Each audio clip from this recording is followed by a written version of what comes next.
Hello everyone, good morning, good afternoon, good evening po sa inyong lahat. Let us now discuss a review material on investment property sa recording na ito. Okay? So sa portion na ito ng ating session, we'll summarize the investment property using this visual summary and then later on answer the MCQ theories. So ganun pa rin, I think this is 15 items na MCQ theory. Okay, so ano-ano po yung mga kailangan nating tandaan for investment property? Now, syempre we will anchor our understanding from your past 16 property, plant and equipment because there are a lot of similarities. Okay. Like for investment properties, we are talking about real properties here, no? Land or building or a combination, no? Held by the owner or by the lessee as an ROU, no? Ang purpose is to earn rentals or for capital appreciation or both. Instead of using the space, using that property in the production of supply of goods, I mean, or services, or for administrative purposes. O kaya naman, for sale in the ordinary course of business because these are covered by IAS 16 and IAS 2 respectively. Now, the common illustrations of investment properties that we usually get pagdating po sa ating mga problem solving for classroom purposes and even in practice ay yung mga nakatiwangwang na lote, no? Land held for long-term capital appreciation rather than holding the asset intended for sale. Okay? O kaya, meron tayong mga building na nililease out under one or more operating leases. And take note, operating po dapat, no? Kasi meron tayong finance lease. And kung hindi man siya land, but property that is currently vacant, but is intended in the future to be held out under an operating lease, so these are investment properties. Now, meron lang tayong nami-mention pagdating sa mga dual purpose kung meron ba tayong properties na partly for administrative purposes and partly for rental. If we can distinguish them, no, separable yun, di we account them separately. Kung hindi man, we will identify ano ba yung significant, yung pinaka-purpose bakit ginagamit natin yung property na yon. So kung past 16 related, owner-occupied, tapos merong insignificant portion na ginagamit like for rental, no? Tapos hindi natin ma-identify, the entire property should be recognized as IAS 16, owner-occupied, no, PPE. And if it's the other way around, no, may insignificant portion and we cannot identify that portion, the entire property is treated as investment properties. Now, meron lang din tayong nami-mention about ancillary services, di ba? So, ito yung mga support services. Pag sinabi po natin na mga ancillary services, ito yung mga anong tawag natin dito? Kung pinag-uusapan po natin yung mga buildings or land na nirerentahan, okay? Usually, ito po yung mga landlord, kasi di ba, if you are familiar with the term landlord, okay, may mga tenant ka. So, pag ancillary services, these are minor landlord services, no, na ina-accommodate somehow to provide for parang additional benefit para doon or additional activities, additional services. But these ancillary services do not change the property's primary purpose. Okay? Now, pag ang sinasabi po dito sa key distinction sa baba, if the owner provides significant, please take note of the term, significant ancillary services to the occupants. Halimbawa, yung mga hotels, yung mga resto, okay, yung mga service apartments, no?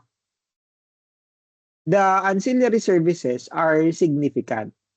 And if that is significant, hindi na po natin yan pwedeng i-consider as investment property. But rather, kino-consider po natin yan as owner-occupied. PPE.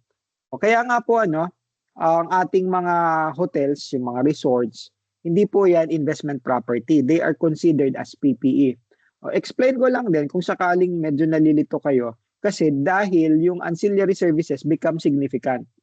Ano-ano yung mga examples ng mga ancillary services sa mga hotel? O yung ating housekeeping. Okay, everyday 'di ba may housekeeping. Yung mga room services for food, beverage operations, yung magpapa-serve ka ng food, papadalhin sa kwarto, yung concierge, ayan, mga guest assistants, mga recreational leisure services pag merong pool, may spa, at saka kung may mga naka-attach pa ng mga services, 'di ba? So, they are significant pagdating sa mga hotel, sa mga resorts. So, hindi po natin pwedeng sabihin na investment property sila. Kasi ang binabayaran po ng mga guests na gumagamit ng hotel, ng mga resorts, ay yung service experience and not just the use of the space. So, kumbaga dito ang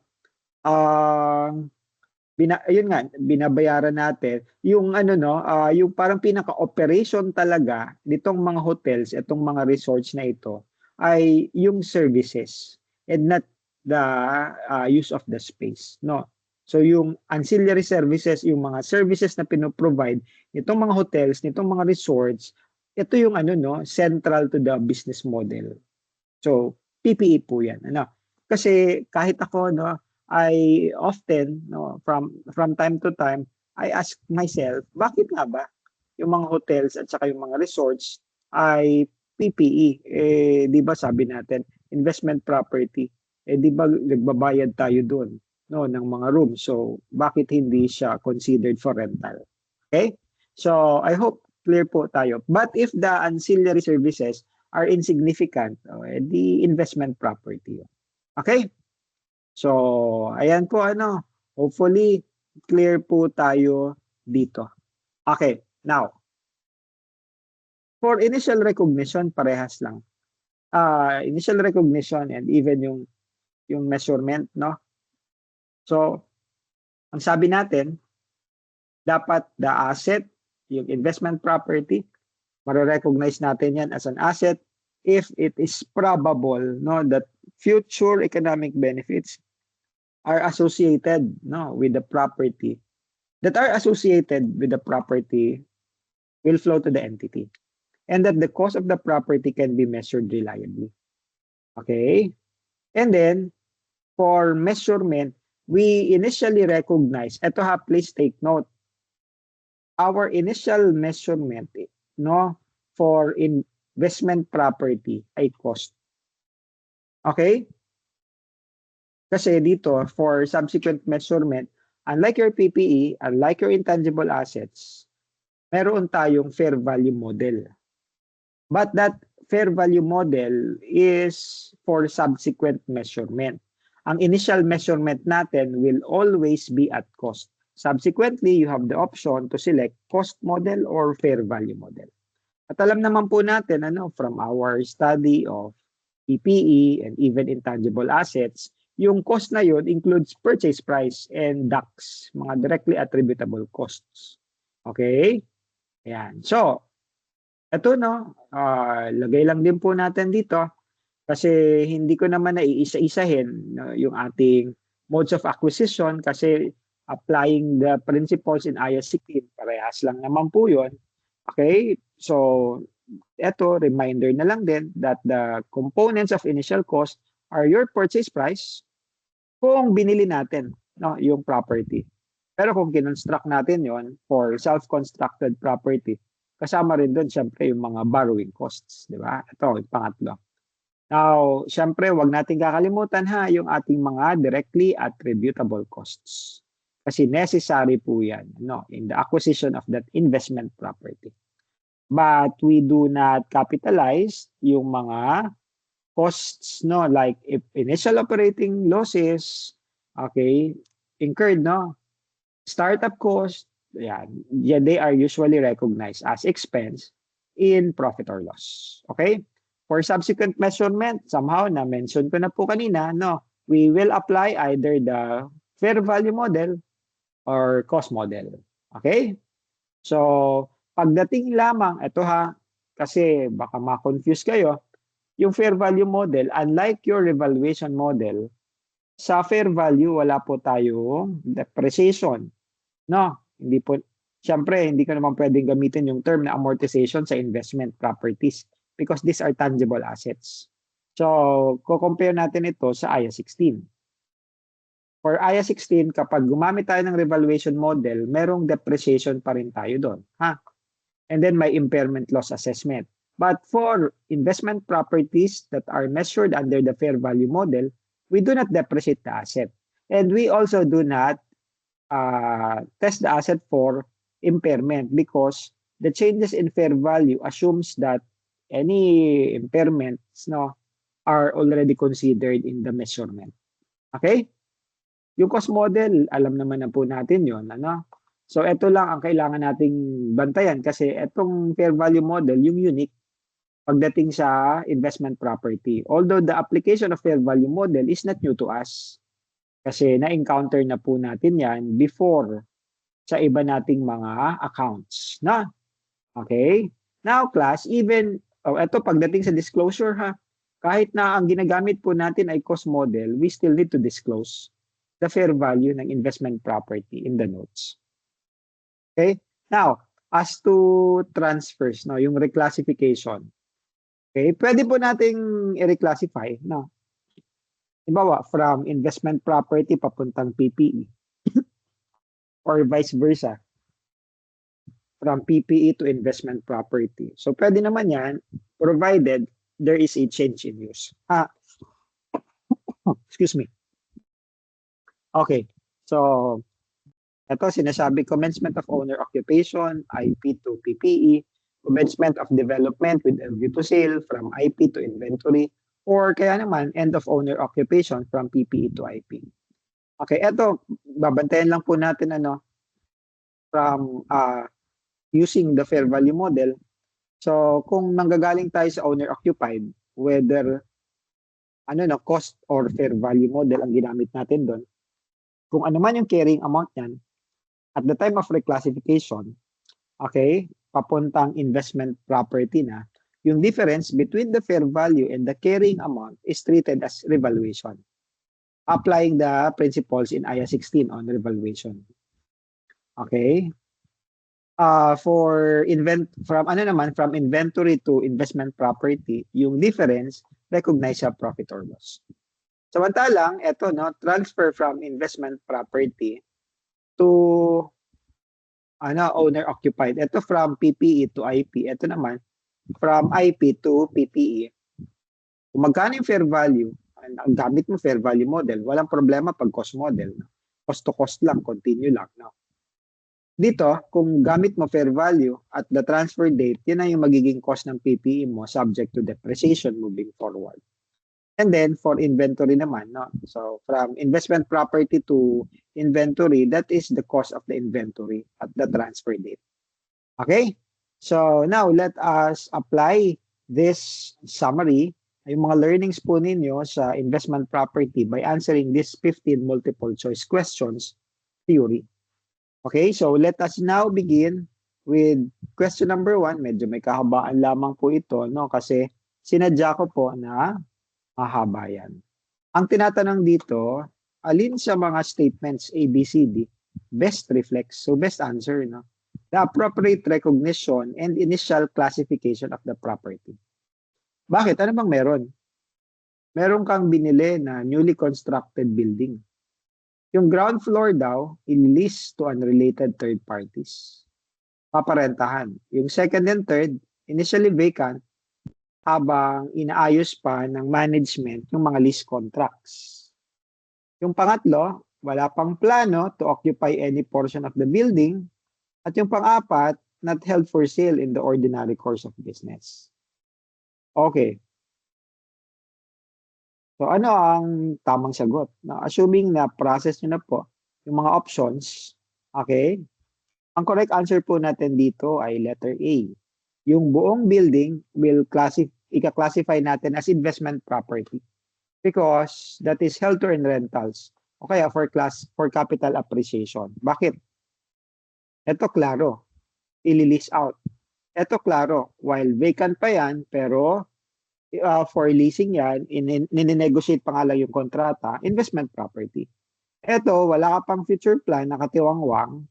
When the problem is silent, investment property yan. Okay? As to, kung hindi mo alam kung ano yung purpose niyan, ang ating default assumption, investment property. And then, etong isa, the building is not held for sale, no? Eh, syempre, hindi mo naman pwede yung gamitin as inventory. So, lahat, i-consider natin as investment property. Pero pinakita lang sa atin dito na iba-iba. Yung una, na list na or ili-list na. Yung pangalawang, second, third floor, inaayos pa yung kontrata. At saka yung pangatlo, nakatiwangwang pa lang. Okay? Or vacant pa lang. Now, pakitandaan ko no, na hindi ibig sabihin, hindi porket vacant yung property, ay ano no, hindi mo na siya pwedeng i-recognize as investment property because yung actual rental activity hindi yun yung determinant, hindi yun yung magiging basis mo para masabi mo na investment property yan. Okay? Mahalaga na, sapat na yung intention ng management ay gagamitin yan para iparenta under various operating leases. Okay? Kaya mali yung portion, yung letter B kasi may portion siya na tinutukoy na PPE dapat. Yung letter C, PPE daw lahat. Yung letter D, inventory daw. So, mali po. Yung A, B, C, and D. Alright. Proceed po tayo. Question number 2. Alin daw dito sa mga properties na ito, yung ika-classify natin as investment property? A, yung land acquired with the intention to develop and sell within the next 12 months. Inventory po yan. No? Letter B, a property currently used by employees as an office but is expected to be leased to external tenants in 3 years. Kalimutan mo muna to. No, sa ngayon, ginagamit yan as for administrative purposes. Occupied by employees. So, PPE po dapat yan. Yung letter C, building lease to another employee under a finance lease. We are talking about a totally different asset. No? Papasok po yan sa IFRS 16. Pang intermediate accounting 3. Okay. And then, so ibig sabihin, ang tamang sagot natin, letter D. Building owned by the entity currently vacant pero with the intention of leasing it out under an operating lease. So yun po yung tama, yung grouping nila. Okay. So that's question number 2. Question number 3 naman tayo. So anong tinatanong dito? Most appropriate classification under IFRS. Yung property, kasi na yan. May biniling parcel of land or plot of land. Ang purpose ay para makapag-develop ng residential units. Management plans to complete construction and sell the units within 24 months. Okay? During this period, a portion of the land is temporarily leased out to a third party to generate rental income. Okay. Ano ba yan? Investment property, inventory, PP, or intangible asset. So, we can exclude already yung letter D kasi intangible asset ay hindi nahahawakan. Yung property na nahahawakan mo yan. Diba? Okay. Anong purpose? Magpapatayo ka, develop ng residential unit. You are a real estate company. So, in this case, your answer should be letter B. Inventory dapat yan. Kasi yung primary purpose mo sa pagbili ng mga properties ay for land development and resale para ibenta. Nag-develop ka ng residential unit, ano ka? Okay? Isa kang real estate vendor. Okay? So, ayan class number 3, inventory po yan. Okay? I hope this is clear. Number 4, property under construction. Ayan na naman yung 1, 2, 3, and 4. Alin dito yung tama, alin dito yung mali. Pero yung question dito, alin sa mga sumusunod ang tama about properties held under construction? Tapos, intended to earn rentals or for capital appreciation. Una, property under construction na intended for future rental meets the definition of investment property. True. True. Okay? Pangalawa, you can apply the fair value model while it is still under construction, provided that fair value can be measured reliably. And that is also correct. Okay? Pangatlo, if the fair value of the investment property under construction cannot be measured reliably, ang asset daw is measured using the cost model until such time that the fair value becomes reasonably or reliably measurable o kaya naman if the construction is already completed. So tama din po, no? Na tama din yung number 3. No? Dahil hindi mo siya ma-measure reliably yung fair value, cost model ka muna. So number 4, property under construction that will be held as investment property is classified as PPE until the construction is completed. The answer is no. No, as long as there is an intention, management intention, no, if that is still under construction, you can already classify them as investment property. Okay? So anong sagot natin? Letter C. 1, 2, 3, and 4. Okay? Ayan. Proceed po tayo sa number 5. Ang haba, no? Pati ako napapagod. Ano ang tinatanong dito? Alin daw sa mga yan, 1, 2, 3, 4, ang totoo? Tama. Tignan natin. If the portion of the building can be sold or leased out under finance lease, the portions are accounted for separately in accordance with their respective uses. Tama po yan. Una. Pangalawa, if the owner-occupied portion is insignificant, the entire property may be classified as investment property. Okay din po yan. Tama din, no, yung pangalawa. Yung pangatlo, if the owner-occupied portion is significant, PPE yan. Okay? And number 4, determine whether the owner-occupied portion is significant requires the use of professional judgment. Determining, whether the owner-occupied portion is significant requires the use of professional judgment. And that is also correct. Therefore, for question number 5, the answer is letter D. Okay? Ayan. Naantok na si sir. Number 6. Ganun din. Ano ba yan? Ang daming babasahin. Okay. Anong tinatanong? Ganun din. Alin dyan yung mga tama sa 4 na yan? Okay? So, number 1. Unahin natin. Yung classification daw ng PPE determined by the purpose for which it is held. Yung classification ng property. Investment property or PPE man yan is determined kung para saan, bakit mo siya pinangahawakan. Rather than by its physical nature or form. Tama naman, di ba? Pangalawa, yung same type daw ng physical asset, halimbawa land or a building, may be classified as PPE or investment property depending on how it is used by the management. And that is also true. Now, for number 3, management's intention alone, without observable evidences sa paggamit nito or sa lipat ng gamit, is sufficient to support classification as inventory property. Okay, medyo alanganin po tayo dito sa pangatlo.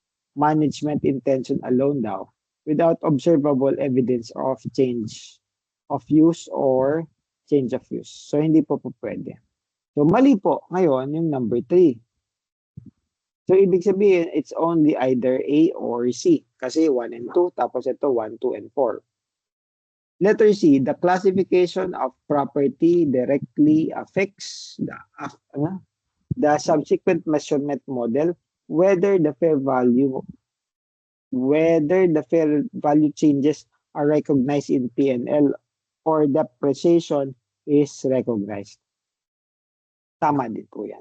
So number 6, the answer is letter C. So kung paano mo siya i-classify, it will directly affect yung subsequent recognition. Okay? So that's for number 7. Number 6.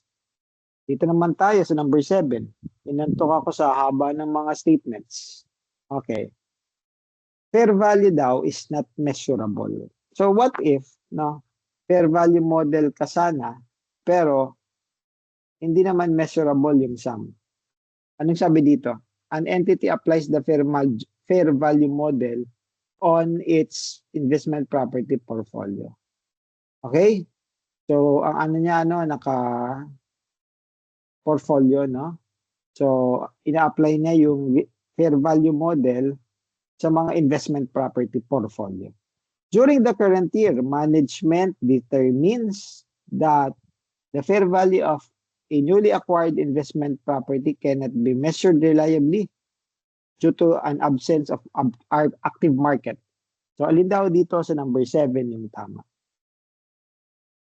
The entity sa letter A must switch entirely to the cost model. Hindi po totoo yan. Letter B, the specific property is measured using the cost model while the other properties continue to live. While other properties continue under the fair value model. Kinakabahan na ako kung ano-ano na yung sinasabi ko.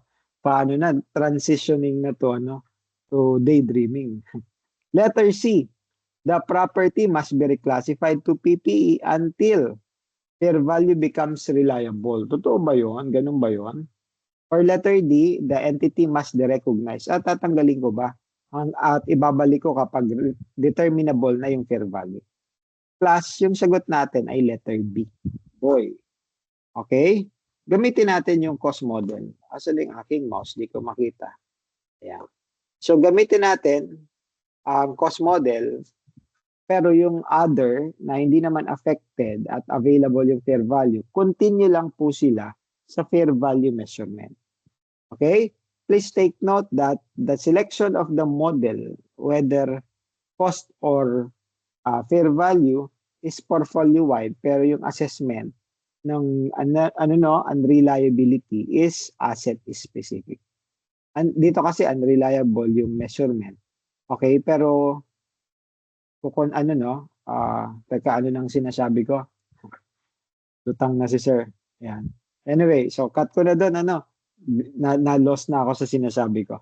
Okay, so portfolio, model choice portfolio-wide, pero yung measurement ng unreliability ng fair value ay asset-specific. So yung iba, kutuloy mo lang sa fair value measurement. Okay, so that's number 7. Meron pa tayong 8 sasagutan bago tayo mag-break.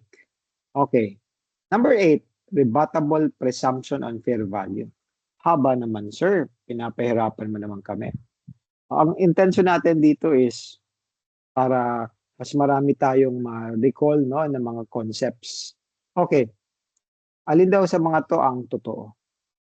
About construction ng investment property, and unfortunately, hindi available yung fair value and could not be reliably determined. So, anong gagawin natin? So, una, kapag tapos na daw yung construction, yung fair value daw ng property is presumed to be reliably measurable. Magiging available naman at reliable daw yung ating fair value. Pero if exceptionally, hindi talaga natin ma-measure yung fair value, anong gagawin natin? I-account natin using the cost model. Okay? So, unang statement is correct.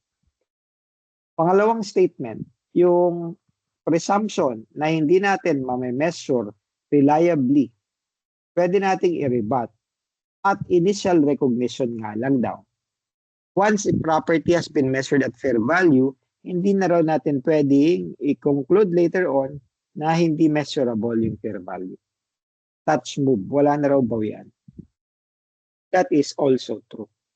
Okay?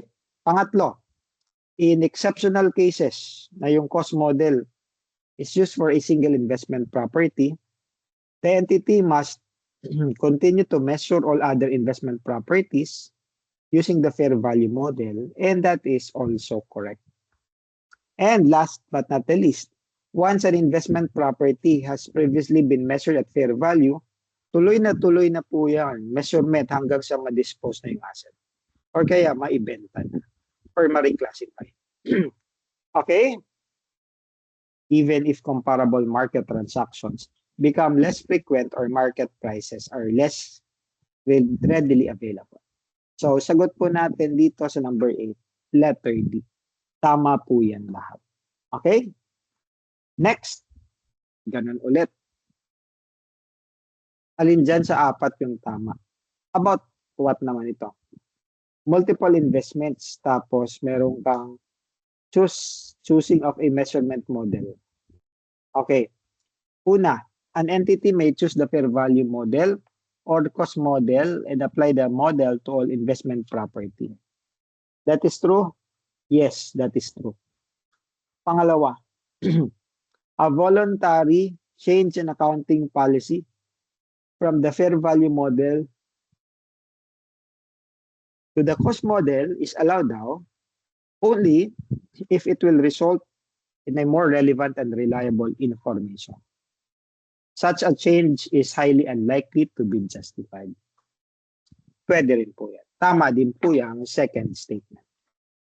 Pangatlo, kahit ano daw yung gamitin mo, fair value or cost model, kailangan mo i-disclose yung fair value in your notes to the financial statements. So yun po yung sinasabi nitong pangatlo. Okay? So tama din po yung pangatlo. Next. Pasensya na po sa ubo-ubo. Bumabalik na naman siya. Number 4. An independent valuer with a recognized professional qualification and experience in the location and category of the property is encouraged but not required to determine fair value. That is also correct. Therefore, the correct answer is letter D, dog. Lahat po ng mga statements dyan ay tama. Okay? Next. Number 10. Reclassification. Alin naman daw dito yung totoo about reclassification of PPE to or from. Okay? So, una, yung transfer from IP between IP and other assets are permitted only when there is a change in use. Please take note dapat change in use, hindi yung change in intention ng management. So, dapat ito yung basis natin. So, number 1 is correct. Pangalawa, when an investment property measured using the fair value model, transfer mo to owner-occupied o kaya inventories. Kung ano yung fair value at the date of transfer, that becomes the deemed cost under the relevant standard. Sa pinaglipatan, whether PPE yan or inventory. Okay? Pangatlo, yung transfer daw between investment property and PPE are prohibited to prevent earnings management. Hindi naman po yung pinagbabawal. Okay? Allowed po yung transfer between IP and PPE. Nakita nyo naman po kanina doon sa ating visual summary. Ina-allow naman yan. So, pangapat, a mere change in management intention does not justify a transfer. That is also correct. So, ang sagot po natin sa number 10, ito. Letter C. 1, 2, and 4. So, mali yung pangatlo. Kasi bawal daw. Pinagbabawal na technique. Okay. Number 11. Diyos mio, Marimar. Ang haba pa rin. A company owns, alin daw dito yung appropriate na gawin about classification. Okay? Or reclassification. Meron kang office building. List out previously. So, investment property siya. Management now decides para ibenta yung building and the sale is expected to be completed within 9 months. So, paano na po yan? On the date of, anong tawag dito? Sa date ng transfer, date ng reclassification, Ang sagot po natin ay letter C. We can measure the asset pero under non-current assets held for sale. Kasi na-meet niya na no, yung criteria para ma-recognize yung asset as held for sale. Okay? Meron tayong pag-uusapan dyan pag ni-review na natin yung mga review questions on non-current assets held for sale. Okay? So, letter C ang sagot sa number 11. Okay. Proceed po tayo sa number 12 na mahaba pa rin. Ano po ang tamang sagot dito? Okay. Which are correct? Okay. Una, day-to-day servicing cost. Mga routine repairs and maintenance. Ano daw yan? Expense when incurred. Correct. Pangalawa, subsequent expenditures na nagre-resulta ng increases sa future economic benefits beyond the assets originally assessed performance ay kinakapitalized as part of the carrying amount of the investment property. Tama din po yun. No? Pangatlo, tenant-specific customization are always capitalized as part of investment property regardless of whether they generate incremental future benefits. Mali po yan. Ano? And last but not the least, the recognition criteria for subsequent expenditures on investment property are consistent with the principles of IAS 16. Tama po yan. Ang sagot natin sa number 12, ito, letter C. Ano ba yan? Yan. Okay? So, I hope clear po tayo dito. No? Now, pakitandaan lang po natin, kapag may mga pinaggawa si tenant, no, hindi po yan automatically makakapitalize ha. Yung capitalization niya nakadepende kung makikinabang si entity. Magkakaroon siya ng control over that asset. No? At hindi lamang doon sa specific tenant. So, yun yung ating basihan. So, kaya mali po yung pangatlo. Okay? Next question po tayo. Number 13. Ayun, maiksi-iksi. Buti na lang. Alin daw dito sa mga situations na ito will result to the recognition of investment property? Transfer from investment to owner-occupied. The recognition, Letter B, temporary vacancy while seeking new tenants. Letter C, disposal through sale to a third party. And letter D, change from fair value model to cost model. Mali po yung letter D. Okay? It will not recognize an investment property. Yung letter C, disposal through sale to a third party. Siyempre, pag binenta mo yan, you have to recognize. So, letter C is correct. Yung letter A, mali po yan, no? Kasi, ang tinatanong, sa mga situation na ito, alin dito yung magkakaroon tayo ng recognition? Okay? So, teka, double check po natin itong number 13 kung may mali sa problem. Or baka natutulog na ako, hindi ko na masyado maintindihan yung tanong. So we are provided with 4 situations na that result in the recognition of an investment property. Transfer from investment property to owner-occupied. Pwede na. Madi-recognize mo yung investment property kasi i-reclassify mo. Okay? Yung letter B, temporary vacancy while seeking new tenants, hindi mo kailangang i-recognize. Yung letter C, disposal through sale to a third party. Tama din po ito. So, yung change from fair value, hindi kasi eh. So, yung best answer natin dito ay disposal through sale to a third party. Okay? Etong letter A, transfer from investment property to owner-occupied. When you reclassify, mawawala sa libro mo yung investment property. Magiging owner-occupied. So, tama din dapat ito because it will result to a derecognition of an investment property. Maliban na lang, baligtarin natin ito, transfer o para isa lang yung sige, ganito ha.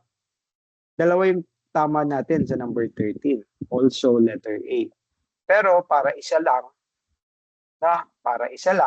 ang magiging tama, baligtarin natin yung letter A. Transfer from owner occupied, no, to investment property. So transfer from owner occupied use to investment property. Okay? In this case, it will not create a derecognition.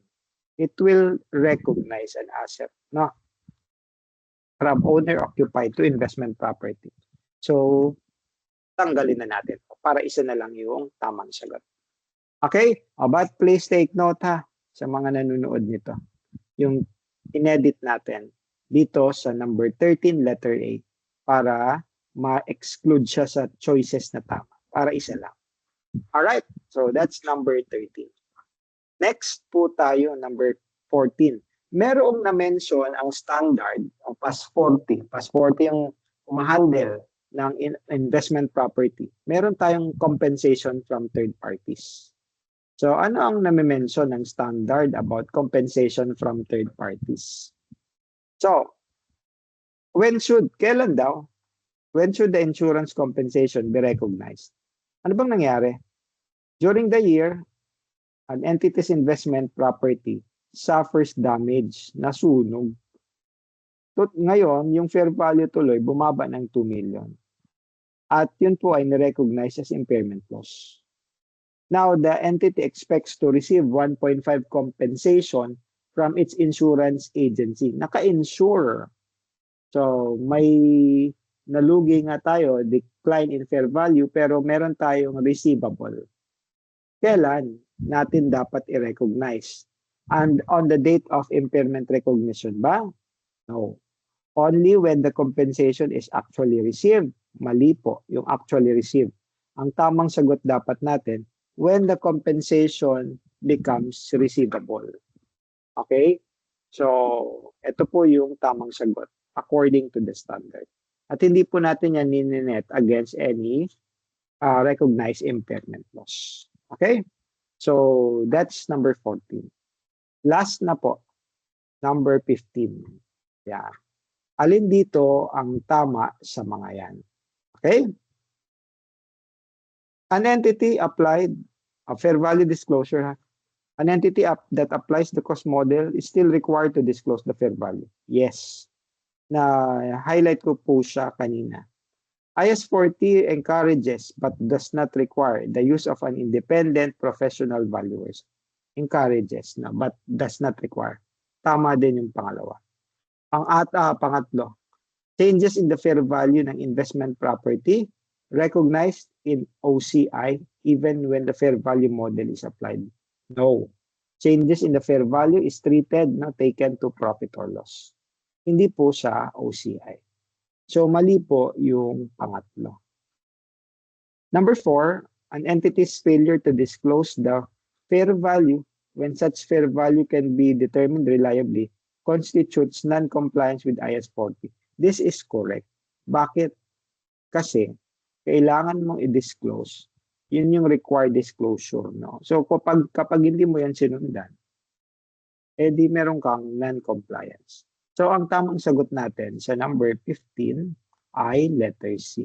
1, 2, and 4 lamang. Okay? Again changes sa fair value, applying the fair value model, profit or loss. Alright? So hanggang dyan muna tayo. Now, bago pa man ako makatulog ng tuluyan, let me end this recording. If you have any questions or clarification, let me know.